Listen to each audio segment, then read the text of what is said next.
నామమే అమృతం, శ్రీరామ కీర్తనం సుకృతం.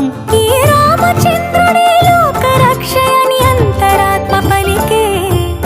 జగదానందకారక జయ జానకి ప్రాణనాయక, శుభ స్వాగతం ప్రియ పరిపాలక. జగదానందకారక జయ జానకి ప్రాణనాయక, శుభ స్వాగతం ప్రియ పరిపాలక. మంగళకరమౌ నీరాక, ధర్మానికి వేదిక అవుగాక, మా జీవనమేక పావనమౌగాక.